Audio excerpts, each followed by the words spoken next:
स्वातंत्र्य दिनाच्या पार्श्वभूमीवर तसंच अंमली पदार्थ विरोधी सप्ताहानिमित्त इगतपुरी शहरातून तिरंगा रॅली आणि जनजागृती मोहीम उत्साहात पार पडली।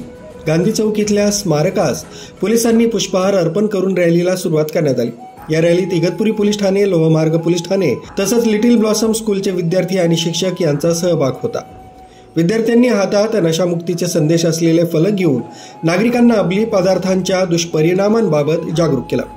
रॅली दरम्यान पोलिसांनी विद्यार्थ्यांना नशामुक्तीची शपथ दिली आणि व्यसनमुक्त समाजासाठी योगदान देण्याचं आवाहन केलं।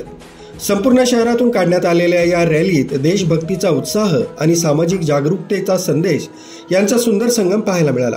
या रॅलीत इगतपुरी ठाण्याच्या पोलीस निरीक्षक सारिका अहिरराव, पोलीस हवालदार विनोद गोसावी, प्रदीप घेगडमल, निलेश देवराज, महेंद्र गवळी, लोहमार्ग पोलीस ठाणे, इगतपुरीचे सहाय्यक फौजदार हेमंत घरटे, पोलीस हवालदार योगेश पाटील, बापूसाहेब गुहिल, योगेश साळेकर, लिटिल ब्लॉसम स्कूलचे संचालक दीपक भडाया, अजित बापना, शांतीलाल चांडक, सचिन राठी, सचिन सेठी, मुख्याध्यापिका सुष्मिता मंत्री, शिक्षक दीपक गायकवाड, तेजश्री चौधरी, मनीषा आहेर, युगंधर निर्भवने, जनसेवा प्रतिष्ठानचे किरण फलटणकर, गजानन गोफणे आदी उपस्थित होते।